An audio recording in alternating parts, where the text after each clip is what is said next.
कहानी है रामपुर गांव की, जहां के मर्द महिलाओं को हमेशा नीचा दिखाने की कोशिश में रहते। अरे अभी तक खाना नहीं आया, क्या मुझे एक और शादी करने की जरूरत है? नहीं जी नहीं, ऐसा मत करना, वरना मैं कहाँ जाऊंगी। खाना लेकर मैं अभी आई जी। गांव की पंचायत में भी फैसले हमेशा औरतों के खिलाफ ही रहते। मैं जो फैसला सुनाता हूँ वो भगवान की आज्ञा होती है। इस लड़के ने अपने मन से शादी करके अच्छा नहीं किया। लड़के को घर भेज दो और इसकी शादी इसकी जाति की किसी लड़के से करवा दो, लेकिन ये लड़की, इसे तो गांव के बाहर निकाल दो। नहीं नहीं जमींदार साहब, ये क्या बोल रहे हैं? ऐसा नहीं हो सकता। मेरी बेटी मासूम है, इसे अच्छे बुरे की समझ नहीं है। अरे कहाँ जाएगी ये बेचारी? कहाँ जाएगी? इतनी चिंता है तो पूरे परिवार का गांव निकाला कर देते हैं। बेचारे पूरे बसे बसाए परिवार को गांव छोड़ना पड़ता है। चाहे जो हो, अगर बेटियों को कंट्रोल नहीं कर सकते तो गांव में रहने का कोई मतलब नहीं है। यहाँ औरतों को दब कर रहना होगा। कोई भी अपने हिसाब से कुछ नहीं कर सकता, सब ईश्वर की मर्जी से ही होगा। तभी गांव का एक आदमी दौड़ा दौड़ा आता है। सरपंच साहब, जमींदार साहब, वो कालिया है ना, उसकी बेटी पढ़ने के लिए शहर जा रही है। अच्छा, ये कब हो गया? और कालिया की हिम्मत कैसे हो गई ऐसा करने की? लेकर आओ उसे और उसकी बेटी को। बस फिर क्या था, हाजिर हो जाते हैं कालिया और उसकी बेटी सरपंच के सामने। अरे कालिया, ये क्या सुनने में आ रहा है? बेटी को इंजीनियर बना रहा है तू? और ये बता, गांव में तो स्कूल नहीं है, फिर कहां से इतनी क्लास पास कर गई तेरी बेटी? राधा, जो कि कालिया की बेटी है, उसे लगता है कि सरपंच उसकी तारीफ कर रहे हैं। सरपंच जी, मैंने ऑनलाइन पढ़ाई की है, डिस्टेंस लर्निंग से। सभी में मैंने अच्छे नंबर पाए हैं, जिसे देखते हुए शहर की इंजीनियरिंग कॉलेज में मुझे स्कॉलरशिप मिली है। वाह जी वाह, क्या होती है ये? पहले तो ये बताओ, फिर आगे की बात करते हैं। पूरा गांव राधा की बात सुन रहा था और राधा बोलती जा रही थी। तो ऐसे मैं फ्री में एक अच्छी शिक्षा लेकर गांव में जो कुछ परेशानियां हैं, जैसे बिजली, पानी और इंटरनेट जैसी समस्याओं के लिए काम करूंगी। मैं गांव को शहर से जोड़ने के लिए पुल का निर्माण करवाने का प्रस्ताव रखूंगी। मुझे पूरी उम्मीद है कि जल्द ही हमारा गांव भी तरक्की की राह पर चल पड़ेगा। राधा की बात सुनकर सारे गांव वाले ताली बजाने लगते हैं। सरपंच को समझ नहीं आता कि वो क्या करे। चुप रह नादान लड़की, गांव के खिलाफ जाने के लिए तुझे गांव से बेदखल कर दिया जाएगा, वो भी पूरे परिवार के साथ। और हाँ, अगर ठीक से गांव में रहना चाहती है तो ये पढ़ाई लिखाई छोड़ दे। हम तेरे लिए गांव का कोई होनहार लड़का देखेंगे। तभी गांव का एक आदमी बोल पड़ता है। अरे नहीं नहीं सरपंच जी, राधा बिटिया जो बता रही है, अगर वैसा हो जाए तो हम लोगों को पैसा कमाने के लिए बाहर नहीं जाना पड़ेगा। हाँ जी, और ना ही कोसों दूर पानी के लिए भटकना पड़ेगा। हमारे बच्चे भी अच्छी पढ़ाई कर सकेंगे और आगे बढ़ेंगे, ना कि हमारी तरह खेती करते बैठेंगे। क्यों गांव वालों, राधा बिटिया का साथ देना चाहिए ना। सरपंच देखता है कि गांव राधा के साथ है तो वो चुप हो जाता है। वो घर आकर अपने सलाहकार से बात करता है, जो बहुत ही चालाक किस्म का इंसान होता है। अरे सरपंच साहब, आपको बहुत ही होशियारी से काम लेना पड़ेगा। एक बार गांव तरक्की कर गया, यहाँ के बालक पढ़ लिए तो कोई ना पूछेगा आपको।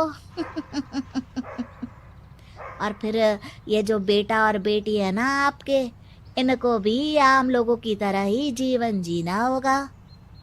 हाँ, लेकिन करे तो क्या करे? वो ना आप मुझ पर छोड़ दीजिए, बस मैं जैसा बोलूं करते जाइए। अगले रोज सुबह जब गांव वाले सोकर उठते हैं तो राधा के घर के बाहर और साथ ही वो लोग जिन्होंने राधा का सपोर्ट किया था, उनके घर के आगे लाल रंग से कल आऊंगी लिखा होता है। कल आऊंगी, यह क्या होता है? अरे यह तो खून से लिखा है, लगता है कोई भूत प्रेत या चुड़ैल का साया है। चलो सरपंच जी के पास चलते हैं। सभी सरपंच के पास जाकर उसे सारी बात बताते हैं। अरे ये तो बड़ी मुश्किल की बात है। चलो मैं एक बाबा को जानता हूँ, उन्हें बुला लेता हूँ। सरपंच बाबा को लेकर गांव के घर के बाहर जाता है। ओहो, तो ये वो चुड़ैल है जो उन लोगों को निशाना बनाते हैं जो गांव को बदलने का सपना देखते हैं। वो गांव को ऐसे ही संपन्न देखना चाहती है। वो नहीं चाहती कि कोई बाहरी यहाँ का कायाकल्प करे। क्या तुम लोगों में से किसी ने गांव को बदलने की सोच रखी है? तभी राधा की माँ रोते रोते आती है। मेरी राधा घर से गायब हो गई है। अरे कोई तो बचाओ, मेरी बच्ची कहाँ गई?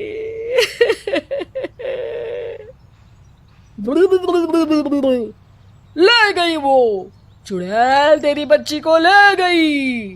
अब वो उसे श्रापित करके छोड़ेगी, उस पर चुड़ैल का साया हो जाएगा। तभी बुरी सी हालत में राधा भी वहां आ जाती है। उसके बाल चुड़ैल की तरह फैले होते हैं और कपड़ों में खून लगा होता है। सभी राधा को देखकर डर जाते हैं। माँ, पता नहीं मुझे कौन उठा कर ले गया था।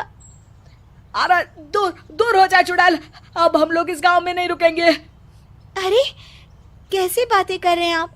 कल तो आप मेरे भरोसे गांव का हुलिया बदलने, अपने बच्चों को पढ़ाने और तरक्की उन्नति की बात कर रहे थे, तो आज क्या हो गया आपको? ये फिर तुम लोगों को बहकाएगी। ये चुड़ैल गांव में आ चुकी है, ऐसे ही ये तुम्हारे घर के बच्चों को भी ले जाएगी। गांव वाले राधा को गांव से बाहर निकाल देते हैं। उसके माँ बाप रोते रहते हैं, लेकिन गांव वाले नहीं मानते। मैं भी अपनी बहन के साथ गांव के बाहर रहूंगा, लेकिन वो पढ़ाई नहीं छोड़ेगी। वहीं सरपंच के घर पर सलाहकार कहता है। देखा, सांप भी मर गया और लाठी भी नहीं टूटी। लेकिन अगले ही दिन सरपंच के घर के बाहर भी वही शब्द लिखे होते हैं। और फिर सरपंच की बीवी कहती है, हमारी बेटी को किसी ने अगवा कर लिया है। तभी राधा का भाई वहां आ जाता है। अरे गांव वालों, मैंने सरपंच जी की बेटी को देखा था। वो चुड़ैल उसे उठाकर ले जा रही थी। अरे क्या मजाक कर रहे हो? नहीं नहीं सरपंच जी, आप नहीं जानते। वो चुड़ैल अब आपकी बेटी में आ जाएगी, जैसे राधा के अंदर आ गई थी। तभी सरपंच की बेटी वैसी ही हालत में वहां आती है, राधा आई थी। पापा, पता नहीं कैसे मैं गायब हो गई थी। चुड़ैल, इसके अंदर भी चुड़ैल का साया है, मारो इसे। अरे नहीं नहीं, इसे भी राधा के पास गांव के बाहर ही भेज दो। अरे चुप रहो, मेरी बेटी कहीं नहीं जाएगी और चुड़ैल वुड़ैल कुछ नहीं होता है। अरे कैसे बात कर रहे हो सरपंच जी? आप तो बोल रहे थे कि आपका फैसला भगवान का ज्ञान होता है, तो अपने पर बात आई तो अब आप ऐसे बोल रहे हैं। अरे ना ना ना, आपको अपनी बेटी को त्यागना ही होगा। अरे बुलाओ बाबा को। राधा का भाई बाबा को ले आता है, जिसे अब गांव वालों के डर के कारण सच बोलना पड़ता है। मैं कोई बाबा नहीं हूँ, मैं तो मोची था। ये सलाहकार महोदय ने मुझे कहा था एक्टिंग करने को। अब वो मुझे पैसे देने वाले हैं। अब मुझे माफ कर दो। गलती हो गई, मुझे माफ कर दो। तभी वहां राधा आ जाती है।